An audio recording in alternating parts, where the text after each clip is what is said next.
नमस्कार दोस्तों, मैं हूं गुमनाम और आप सुन रहे हैं हॉरर कहानी, वो भी मेरी जुबानी। दोस्तों, आज की कहानी ट्रक ड्राइवर की है जिसका नाम है रमेश चौधरी। तो चलिए अब ये कहानी रमेश चौधरी के नजरिए से सुनते हैं। लेकिन उससे पहले आप लोगों से एक शिकायत है। आप लोग स्टोरी को पूरा सुनते हैं लेकिन लाइक नहीं करते। इस बार मैंने आप लोगों से बहुत उम्मीद लगाई है कि आप लोग अब की बार वीडियो को लाइक भी करेंगे और चैनल को सब्सक्राइब करके अपना सपोर्ट भी जरूर दिखाएंगे। तो अब ज्यादा समय नहीं लेते, चलिए कहानी की शुरुआत करते हैं। मेरा नाम रमेश चौधरी है। मैं प्रयागराज के पास एक छोटी सी बस्ती में रहता हूँ। मेरे घर में माँ है, बीमार रहती है, सांस की पुरानी तकलीफ, एक बीवी है कमला और दो छोटे बच्चे मुन्ना और गुड़िया। जिंदगी चलाने के लिए मैं ट्रक चलाता हूं। क्या करें, पढ़ लिख नहीं पाया और गाड़ी चलाना ही एक रोजगार मिल गया। मेरा मालिक गुप्ता ट्रांसपोर्ट वाले हर हफ्ते 1 या 2 डिलीवरी देता है। पैसे ज्यादा नहीं मिलते पर घर का चूल्हा जल जाता है। उस रात भी मुझे लखनऊ से कानपुर तक एक अर्जेंट पार्सल पहुंचाना था। मशीन के स्पेयर पार्ट्स थे। सुबह तक फैक्ट्री पहुंचाना जरूरी था। मालिक ने बोला था, रमेश, ये डिलीवरी टाइम पे नहीं पहुंची तो कॉन्ट्रैक्ट चला जाएगा, समझे? मैंने हाँ कह दिया। रात के 8 बजे मैं अपना ट्रक यूपी 78 CN 4456 लेकर निकला। हवा में ठंडी ठंडी नमी थी और आसमान पे आधे छाए हुए बादल। मेरा क्लीनर इरफान भी मेरे साथ था, एक शरीफ और खुशमिजाज लड़का, बस 20 साल का। हाईवे पे ट्रैफिक धीरे धीरे कम हो रहा था। लाइट्स के अलावा बस अंधेरा और इंजन की आवाज। इरफान ने कैसेट लगाई, पुराने गाने बजने लगे और मैं सोचने लगा, जिंदगी भी अजीब है। रास्ते लंबी, मंजिल छोटी। रात के लगभग 10:30 बज रहे थे जब हम बिंदकी के पास उस पुराने कानपुर फतेहपुर हाईवे पे मोड़। यही वो रास्ता था जिसके बारे में लोग कहते थे, वहां रात में दाने दिखाई देती है, पुरानी चुड़ैल जो सड़क पर मौत मांगती है। मैंने मुस्कुरा के कहा, सब बकवास है इरफान, दान वायन कुछ नहीं होता, सब ड्राइवर लोग के शराब वाले किस्से हैं। इरफान हंसा, पर भैया, सुना है पिछले महीने एक गाड़ी उस मोड़ पे खाई में गिर गई थी। मैं बोला, करमाल के रास्ते ऐसी खबर हर हफ्ते आती है, चिंता मत कर। रात शांत थी, ना कोई आदमी ना कोई आवाज, सिर्फ हवा और सड़क। लेकिन जैसे ही हम चांदपुर के मोड़ के पास पहुंचे, मैंने देखा एक औरत सफेद साड़ी में रास्ते के बीच खड़ी है। उसके हाथ में एक छोटी सी पोटली थी और वो हाथ हिला रही थी जैसे मदद मांग रही हो।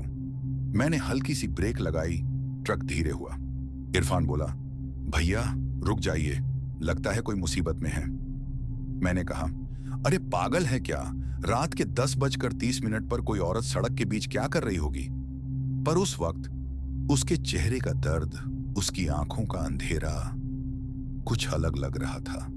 फिर मैंने देखा वो धीरे धीरे हिला रही थी, जैसे बोल रही हो, रमेश रुक जाओ। मेरा दिल एक पल के लिए रुक गया। उसने मेरा नाम कैसे लिया?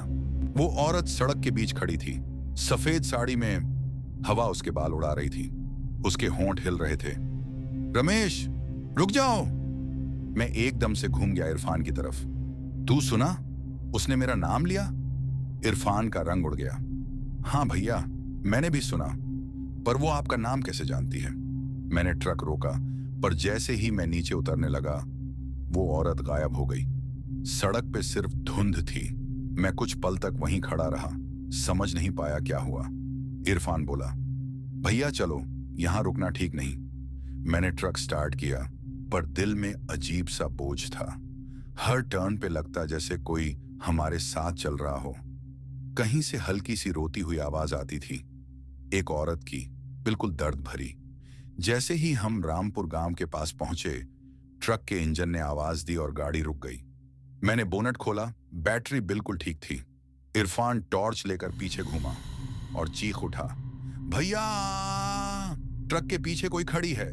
मैंने पलट कर देखा, वही औरत, लेकिन इस बार उसका चेहरा पूरा जलाया हुआ था, जैसे किसी ने उसे जिंदा जला दिया हो। उसके हाथ में वही छोटी पोटली थी और वो बोल रही थी, रमेश, मेरा बच्चा वापस दे दो। मुझे लगा मेरा होश उड़ गया। इरफान ट्रक के कैबिन में घुस गया। भैया भागो यहां से। मैंने पूरी ताकत से ट्रक स्टार्ट किया और रफ्तार बढ़ा दी। पर जैसे ही मैं स्पीड बढ़ा रहा था, वो औरत ट्रक के मिरर में दिखती जा रही थी। कभी लेफ्ट साइड, कभी पीछे, कभी कैबिन के बाहर, और हर बार उसके होंठ वही बोलते, मेरा बच्चा वापस दे दो। मुझे समझ नहीं आ रहा था किस बच्चे की बात कर रही है। सुबह के 3 बजे हम कानपुर पहुंच गए। फैक्ट्री के बाहर ट्रक रोका और जैसे ही मैं नीचे उतरकर पार्सल चेक करने लगा, ट्रक के नीचे एक पुरानी लकड़ी की पोटली मिली, वही जैसी उस औरत के हाथ में थी। डर के मारे मैंने टॉर्च से पोटली खोली। अंदर एक पुराना बच्चे का जला हुआ जूता था और एक फोटोग्राफ जिसमें एक औरत एक छोटे बच्चे को गोद में लिए खड़ी थी और उसके बगल में मैं था। लेकिन ये फोटो तो मैंने कभी खिंचवाई ही नहीं थी। मुझे लगा जैसे सांस रुक गई। मैंने फोटो उल्टा किया।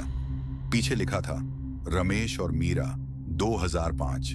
मुझे सब याद आने लगा। मीरा, गांव की लड़की जिसे मैं 20 साल पहले प्यार करता था, पर उसके घर वालों ने हमारा रिश्ता तोड़ दिया। उसने कहा था, मैं मर जाऊंगी पर किसी और से शादी नहीं करूंगी। उसके कुछ दिन बाद उसके घर में आग लगी थी और सब ने कहा वो मर गई, लेकिन लगता है वो मरकर भी नहीं गई। वो वहीं हाईवे के पास दफन की गई थी और उसका बच्चा, मेरा बच्चा, उसी आग में जला था। तभी इरफान ने चिल्लाकर कहा, भैया, ट्रक के ऊपर कोई बैठा है। मैंने देखा, कैबिन के ऊपर वही मीरा थी। आंखों से आंसू नहीं, खून बह रहा था और उसकी आवाज आई, तुमने वादा तोड़ा रमेश, इसलिए मैं इस रास्ते पे भटक रही हूं। मैंने चीख कर बोला, मीरा, माफ कर दे मुझे। उसने मुस्कुरा के कहा, अब देर हो गई है, अब तू भी यहीं रहेगा मेरे साथ। और उसके बाद ट्रक सीधे खाई में गिर गया। सुबह जब पुलिस पहुंची, उन्हें ट्रक तो मिला, पर रमेश और इरफान दोनों गायब थे।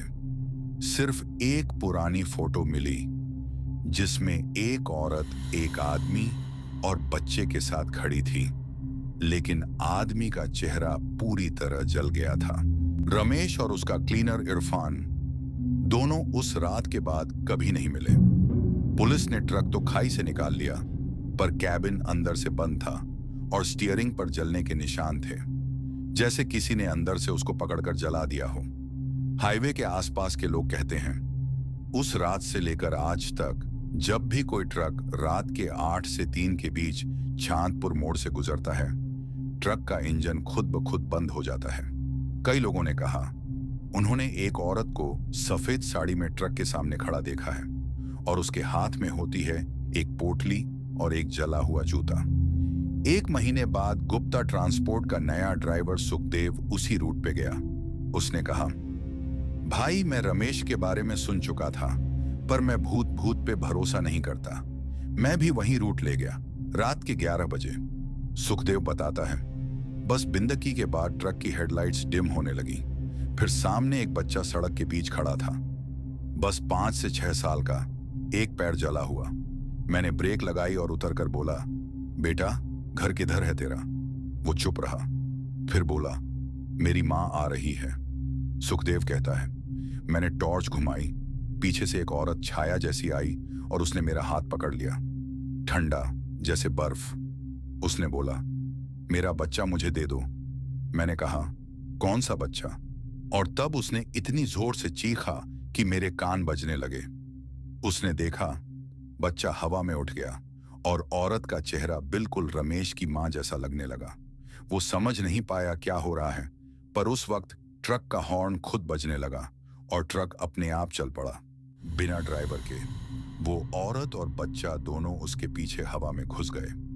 अगले दिन सुबह ट्रक कानपुर के पास एक मंदिर के बाहर खड़ा मिला, इंजन बंद और स्टीयरिंग पर रमेश का नाम खून से लिखा था। ट्रक के अंदर एक फोटोग्राफ लटक रही थी, रमेश, मीरा और उनका बच्चा। पर इस बार फोटो के पीछे लिखा था, अब हर वो आदमी जो वादा तोड़ता है इस रास्ते से गुजर नहीं पाएगा। तब से हर ड्राइवर उस हाईवे को मीरा का रास्ता कहता है। लोग कहते हैं रात में कभी कभी एक औरत और एक छोटा बच्चा ट्रक के रूफ पे बैठे दिखते हैं, और जब ड्राइवर मिरर में देखता है तो उसका खुद का चेहरा मिरर में जला हुआ नजर आता है।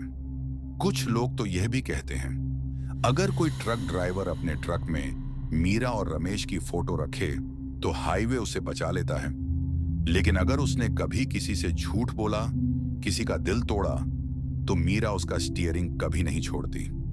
उस रात के बाद फतेहपुर से कानपुर तक का वो पुराना हाईवे आज भी अंधेरा पड़ते ही सुनसान हो जाता है। हवा में एक अजीब सी मीठा दर्द है, जैसे कोई रो रहा हो किसी अपने को याद करके। और जब रात के 2:15 बजते हैं तो दूर से एक ट्रक हॉर्न बजता है और लोग चुप हो जाते हैं, क्योंकि सब जानते हैं वो रमेश का ट्रक है जो आज भी अपनी मीरा को ढूंढता है। 2 साल बीत चुके थे रमेश और इरफान के गायब होने के बाद, लेकिन उस हाईवे का राज अभी भी जिंदा था। गुप्ता ट्रांसपोर्ट कंपनी ने वो रूट बंद कर दिया था, पर एक नया ड्राइवर था, विक्रम सिंह, लखनऊ का रहने वाला। उसने सुना था मीरा का रास्ता का किस्सा, पर हंसकर बोला, भूत दाने सब बकवास है, मैं देखता हूं क्या होता है। एक रात 12 दिसंबर, ठंडी हवा और पूरा हाईवे फॉग से भरा हुआ। विक्रम ने अपना ट्रक स्टार्ट किया। पार्सल था, मंदिर दान के सामान, जिसमें कुछ पुराने मंदिर के मूर्ति और दिया थे। डिलीवरी कानपुर के एक पुराने मंदिर तक करनी थी। जैसे ही वो चांदपुर के मोद्दा पे पहुंचा, उसने देखा सड़क के किनारे एक पुराना मजार बना हुआ था और मजार के पास एक बुढ़ा बाबा बैठा था।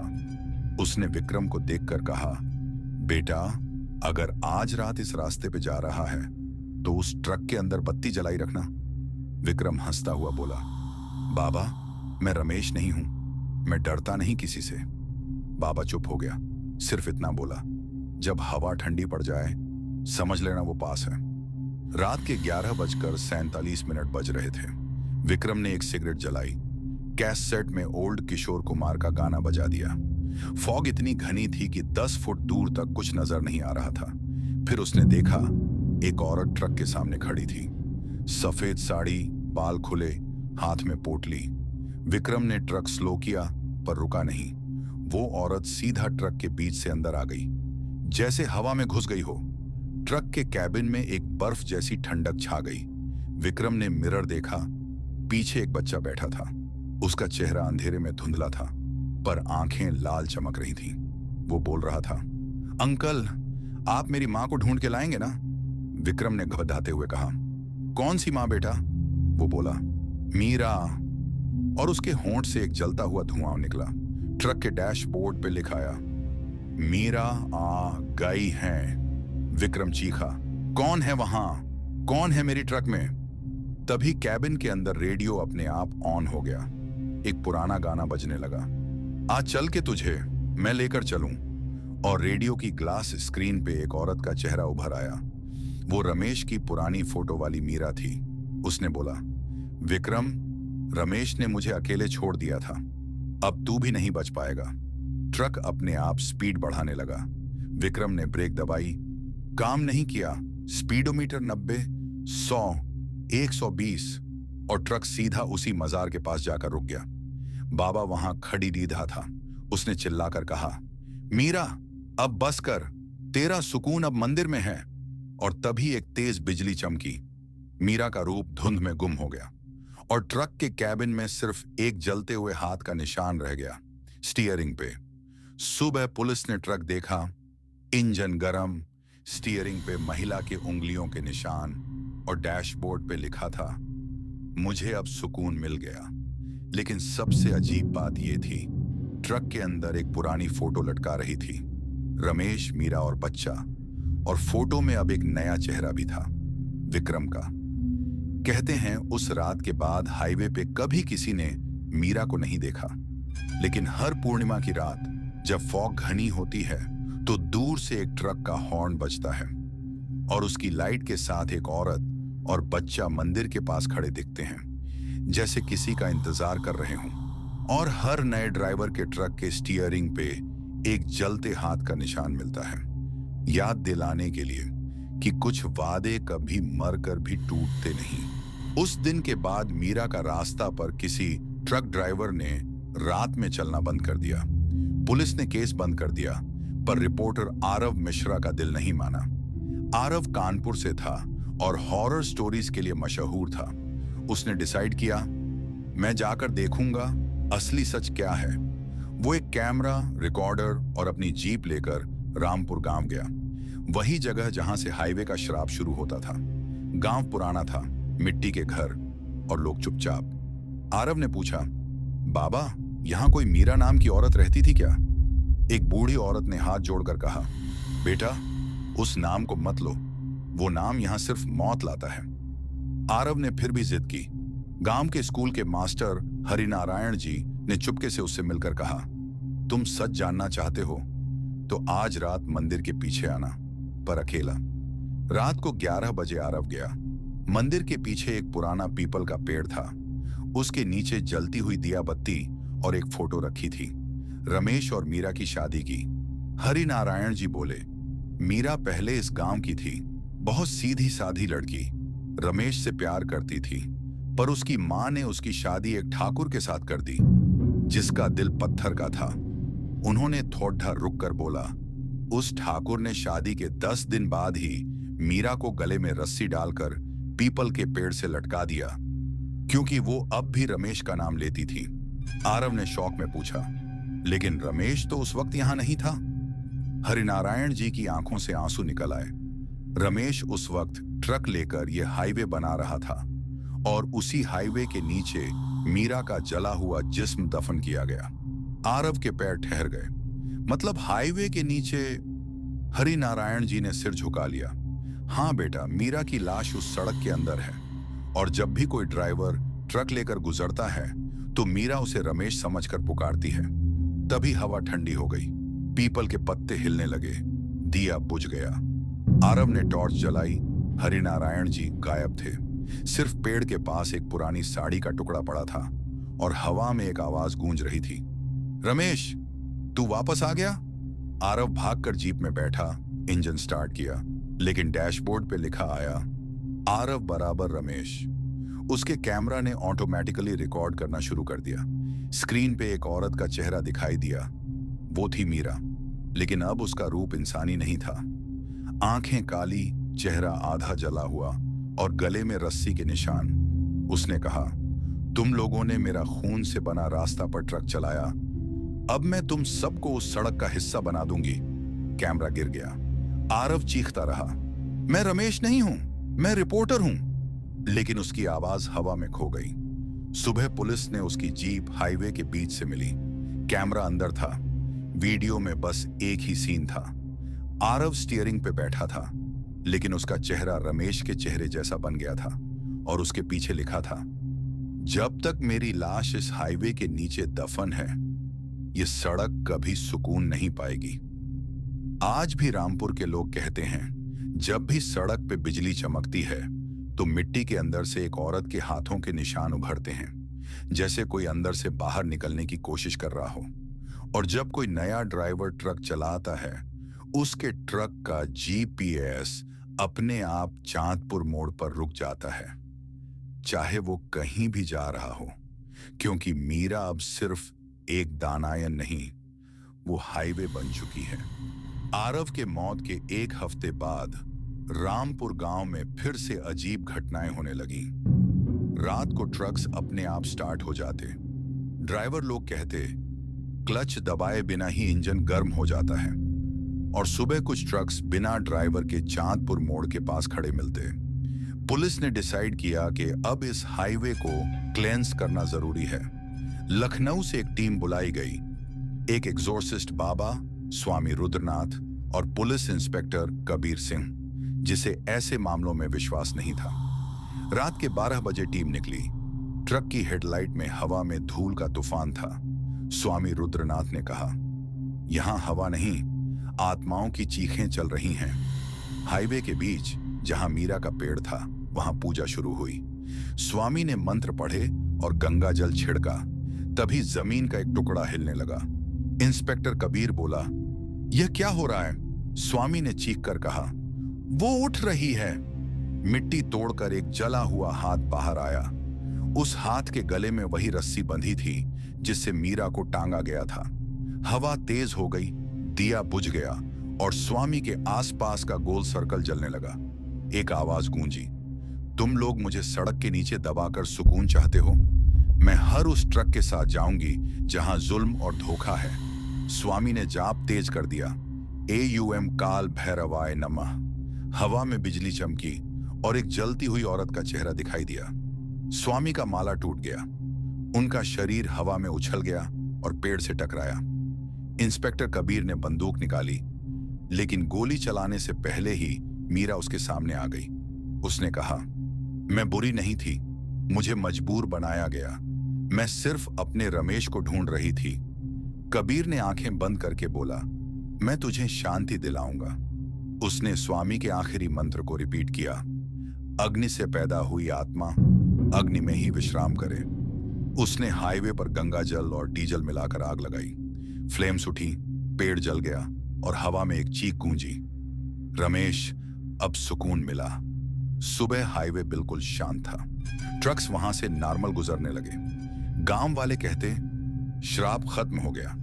लेकिन कुछ महीने बाद इंस्पेक्टर कबीर ने अपनी जीप में एक पार्सल देखा, बिना किसी नाम के। उसमें एक पुरानी फोटो थी, रमेश और मीरा की शादी की, और पीछे लिखा था, तुमने मुझे मुक्ति दी, अब मैं तुम्हारा रास्ता दिखाती रहूंगी। उस दिन से जब भी कबीर किसी हाईवे पर निकलता, सड़क के किनारे एक औरत सफेद साड़ी में खड़ी मिलती, हल्की सी मुस्कान के साथ, और ट्रक के पीछे लिखा होता, रमेश ट्रांसपोर्ट कंपनी। स्वामी रुद्रनाथ की मौत के बाद हाईवे पर सब कुछ नॉर्मल दिखने लगा था।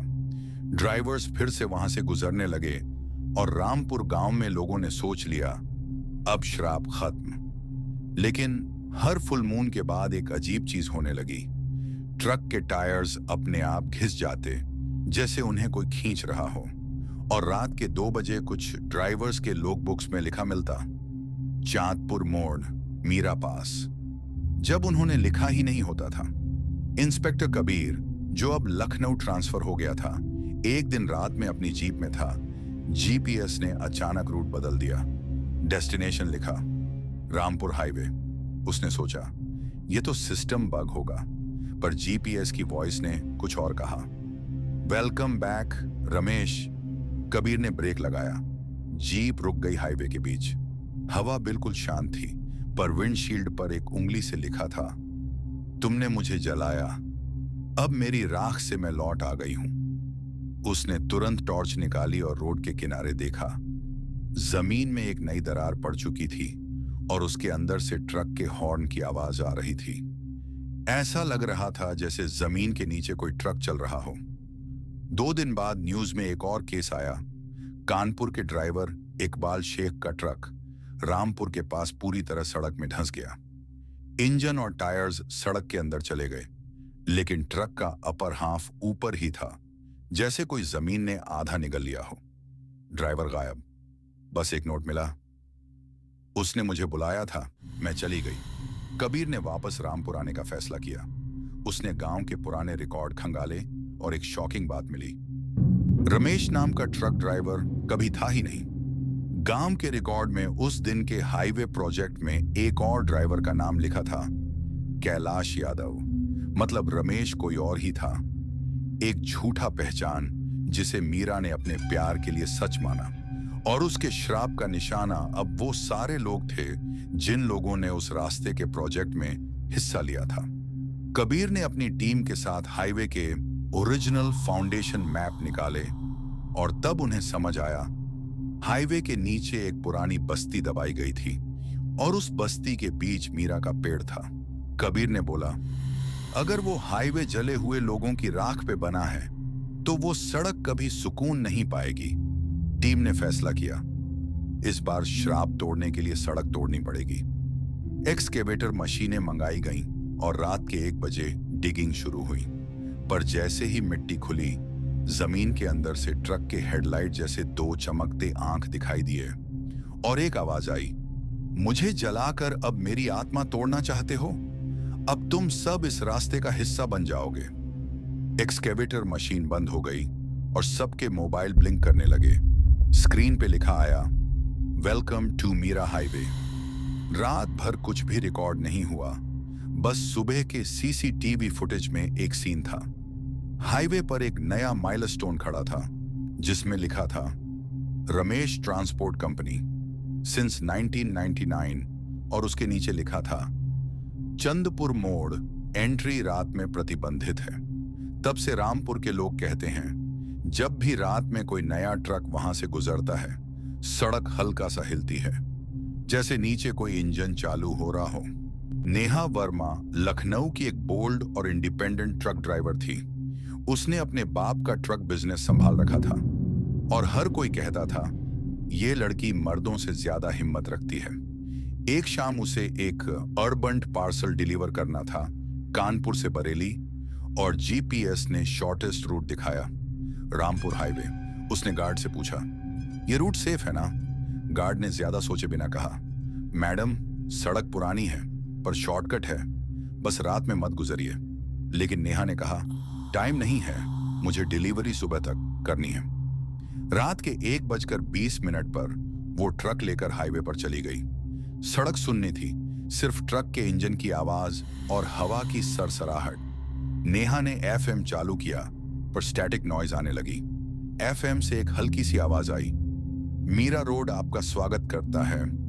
नेहा ने तुरंत रेडियो बंद कर दिया, पर मिरर में देखा पीछे एक और ट्रक आ रहा था, लेकिन उसके हेडलाइट्स पाले ब्लू थी, जैसे पुराने जमाने का बल्ब हो। वो ट्रक बिना साउंड के चल रहा था। नेहा ने स्पीड बढ़ाई, लेकिन पीछे वाला ट्रक उतनी ही स्पीड से साथ बढ़ गया। उसने हॉर्न बजाया, लेकिन हॉर्न से आवाज नहीं निकली, सिर्फ एक औरत की चीख। नेहा का दिल तेज धड़कने लगा। उसने देखा ट्रक के डैशबोर्ड पे एक पेपर रखा था जो पहले नहीं था। उस पर लिखा था, तू रमेश नहीं है, फिर भी उसका रास्ता चुना है।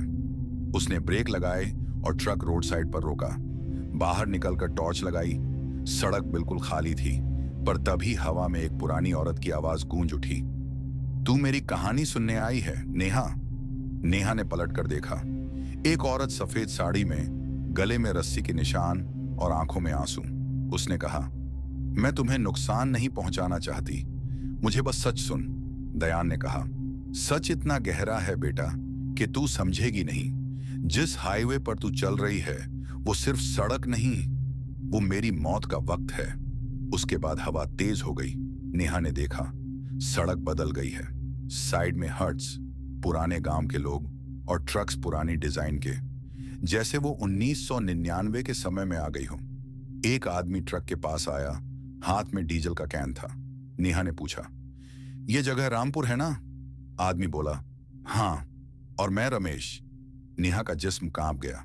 उसने समझा वो मीरा के पास्ट में आ गई है। रमेश बोला, तुम्हारा ट्रक काफी अलग लग रहा है, नया मॉडल है क्या?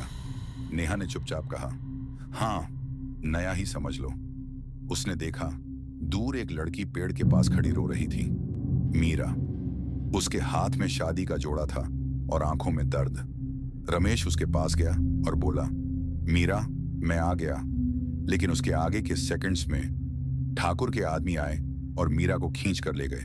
नेहा चीखी, रुको, उसे मत मारो, पर किसी ने उसकी आवाज नहीं सुनी।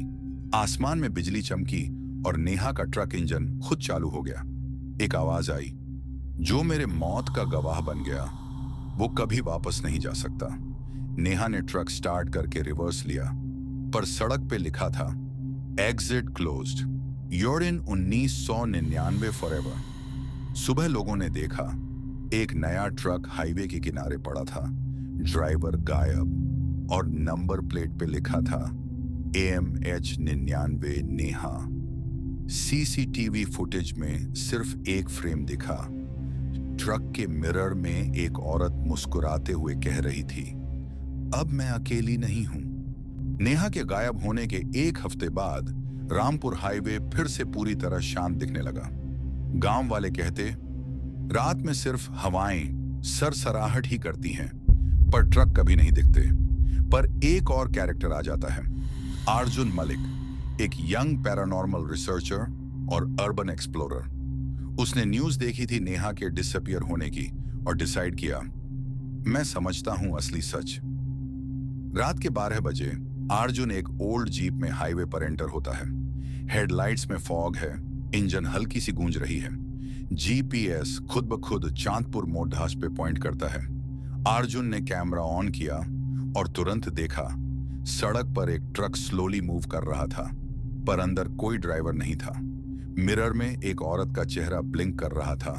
सफेद साड़ी, रस्सी के निशान, आंखों में आंसू और गुस्सा। अर्जुन ने रिकॉर्डर ऑन किया और बोला, मैं अर्जुन, मैं यहां सिर्फ एविडेंस लेने आया हूं।